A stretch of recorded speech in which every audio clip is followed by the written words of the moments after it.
saya tutup fitnah ini sampai akhir insyaAllah. Ya Syekh, Anda sedang diuji sebagaimana disebutkan dalam Al-Quran surah Al-Isra ayat 60. Dan ingatlah ketika kami mewahyukan kepadamu, sungguh ilmu Tuhanmu meliputi seluruh manusia, dan kami tidak menjadikan mimpi yang telah kami perlihatkan kepadamu, melainkan sebagai ujian bagi manusia. Bahwa kami tidak berbicara berdasarkan Al-Quran dan Sunnah, itu hanyalah pendapat Anda. Ya, Anda bebas berpendapat. Namun, ya Anda salah, karena kami menjadikan Al-Quran dan Sunnah sebagai petunjuk dalam menilai dan mempercayai mimpi Muhammad Qasim. Kami mengambil ibrah dari kisah kaum Nabi Yusuf alaihissalam. Bagaimana mereka menjadikan mimpi sebagai petunjuk. Bagaimana dengan petunjuk mimpi itu, mereka berhasil melewati masa-masa sulit saat itu. Sekarang, jawab pertanyaan saya. Untuk apa Allah abadikan kisah itu dalam Al-Quran kalau bukan sebagai bimbingan untuk kita? Benar, ini bukan wahyu. Dan wahyu sudah tidak ada lagi. Namun masih ada yang tersisa untuk umat ini, yaitu mimpi benar. Petunjuknya dari hadis-hadis sahih, menerangkan bahwa mimpi benar adalah bagian dari kenabian. Jadi bukan hanya wahyu saja yang terjamin, mimpi dari seorang yang jujur juga dijamin oleh Nabi Muhammad SAW. Rasulullah SAW bersabda, sebenar-benar mimpi di antara kalian adalah yang paling jujur perkataannya. Coba lihat Sahih Bukhari, Muslim, Sunan At-Tirmidzi. Syekh Muhammad Ali Al-Dib ini mengatakan Muhammad Qasim tidak hafal Al-Quran dan tidak tahu ilmu hadis. Apa hubungannya dia tidak hafal Al-Quran dengan mimpi benar? Dia itu orang yang diberi mimpi. Yang memberi mimpi adalah Allah. Allah memberikan petunjuk kepada siapapun yang Allah kehendaki. Bahkan petunjuk untuk kaum Nabi Yusuf alaihissalam Allah berikan melalui mimpi seorang non-muslim yang kemudian ditakwilkan oleh Nabi Yusuf alaihissalam. Rasulullah SAW telah menetapkan standar untuk mengetahui mimpi benar, yaitu orang yang paling jujur dalam perkataannya. Sekarang Anda lihat sendiri bagaimana Muhammad Qasim. Ia bahkan tidak ragu-ragu untuk mengatakan apa adanya tentang sholatnya. Logikanya, sesuatu yang sulit untuk dikatakan karena pada saat yang sama, ia mengatakan bahwa Allah dan Nabi Muhammad SAW selalu datang ke dalam mimpi-mimpinya. Namun Muhammad Qasim menjawab apa adanya tanpa ragu-ragu. Itu karena kebiasaannya yang selalu berkata jujur. Sebenarnya bukan kami yang fanatik, tapi Anda yang belum menemukan titik terang atau memahami persoalan mimpi benar ini dengan baik. Menunjukkan bahwa Anda tidak benar-benar memperhatikan isi mimpi Muhammad Qasim. Allah memerintahkan Qasim untuk selalu membaca 3 qul sebelum tidur, agar terhindar dari segala gangguan syaitan selama tidur. Dan memerintahkan Qasim agar jangan pernah berputus asa dari rahmat Allah. Memerintahkan Qasim untuk selalu mensucikan Allah dan bersalawat dan salam kepada Nabi Muhammad SAW. Apakah itu yang Anda maksud dengan talbis iblis? Apakah ada iblis yang bertaubat sehingga menunjukkan bentuk-bentuk kesyirikan di akhir zaman ini?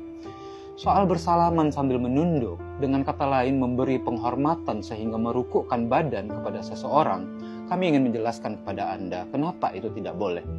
Bukan hanya karena khawatir hal itu akan merusak hati orang tersebut, tapi juga karena perbuatan itu menyaingi perbuatan yang seharusnya hanya dilakukan untuk Allah dalam beribadah. Sebenarnya sebagian ulama Syafi'iyah seperti Imam Bujairimi yang hidup sekitar 300 tahun yang lalu juga telah memberitahu bahwa dalam situasi tertentu hal itu bisa menyebabkan seseorang murtad dan kafir. Kami paham bahwa ada juga pendapat yang lain yang mengatakan makruh dan lain sebagainya. Tapi semua itu adalah pendapat manusia, tidak bisa disamakan dengan mimpi benar yang notabene dari Allah. Mana yang harus kita dahulukan? Ya mimpi benar. Mimpi Muhammad Qasim mengungkapkan bahwa itu adalah perbuatan syirik. Silakan Anda sebutkan, apa dan bagian mana yang tidak cocok dengan agama kalau Anda memang benar. Koreksi saya kalau saya salah. Saya lihat Anda menganggap remeh orang seperti Qasim. Sebenarnya Anda tidak terima kenapa Allah datang kepada orang seperti Qasim dan memerintahkan semua hal itu kepada Qasim. Kami mungkin tidak memiliki banyak ilmu sebagaimana para penghafal Quran, hadis, dan para ahlul fikih. Tapi kami tahu dengan jelas bahwa dengan mimpi benar Muhammad Qasim dan keadaan kami yang seperti ini, Allah sedang menguji para ulama. Apakah mereka akan angkuh dan sombong dengan ilmunya atau bersyukur kepada Allah? Sebagaimana yang dilakukan Nabi Sulaiman alaihissalam saat mengetahui ternyata ada seorang rakyat biasa yang mampu memindahkan singgasana Ratu Balqis dalam satu kedipan mata. Sudah berapa lama Anda tinggal di Indonesia? Banyak sekali praktek kesyirikan di Indonesia. Sebaiknya Anda mengajak umat ini untuk sadar dan segera meninggalkan praktek kesyirikan tersebut, bukan malah menuduh bahwa pesan ini adalah fitnah. Menggelikan sekali mendengarkan Anda mengatakan Muhammad Qasim membuat perpecahan. Justru kami ingin mempertanyakan kepada Anda, kalau memang orang seperti Anda itu benar, kenapa umat ini terpecah belah? Tidak perlu khawatir Muhammad Qasim akan ditinggalkan banyak orang. Qasim hanya khawatir ditinggalkan Allah. Di salah satu video Anda, kami melihat bahwa Anda sangat bersemangat memberitahu orang-orang bahwa dalam 3 bulan lagi Imam Mahdi akan muncul. Di sisi lain, dalam video Anda yang sedang saya respon saat ini, Anda mengatakan bahwa tidak mungkin Muhammad Qasim itu Imam Mahdi. Seolah-olah Anda pernah mendengar atau melihat Muhammad Qasim mengklaim sesuatu seperti itu. Soal nama Imam Mahdi, kita maklum ada perbedaan keyakinan di antara para ulama. Walaupun umumnya mengatakan namanya sama seperti, tapi ada juga yang mengatakan namanya mirip seperti. Dan itu juga benar secara bahasa. Begitulah pengetahuan manusia, jelas terbatas. Siapapun mereka, Allah Maha Bijaksana mengatur segala sesuatu. Tapi lucunya, Anda mengambil pendapat Ibnu Katsir tentang nama Imam Mahdi, bahwa namanya adalah Muhammad bin Abdullah dan seterusnya. Namun Anda menolak pendapat Ibnu Katsir yang lainnya dalam kitab yang sama yang juga menerangkan bahwa Imam Mahdi akan datang dari arah timur dan didukung oleh orang-orang dari timur dan menegakkan kekuasaannya dan akan dibayat di Masjidil Haram. Dengan Anda mengatakan ia akan muncul pertama kali di Timur Tengah, tepatnya di depan Ka'bah, dan bahkan harus berbahasa Arab.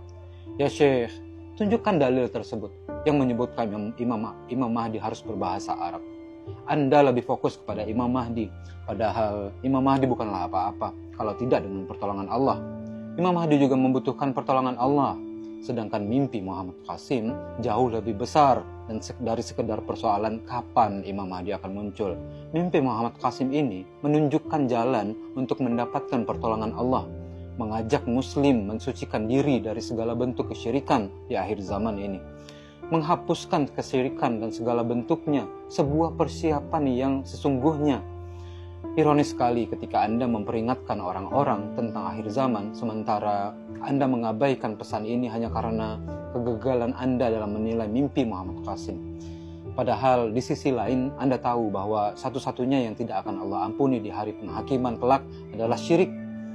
Saya heran kenapa orang-orang yang dipandang berilmu malah seperti sebaliknya ya. Ayo dong, mana nih orang-orang yang cerdas, tulus, dan murni imannya? Ya Syekh, andaikan satu bumi saat ini menolak Muhammad Qasim, niscaya Allah pasti membukakan jalan untuk Muhammad Qasim. Waktu akan memperlihatkannya kepada Anda, insya Allah.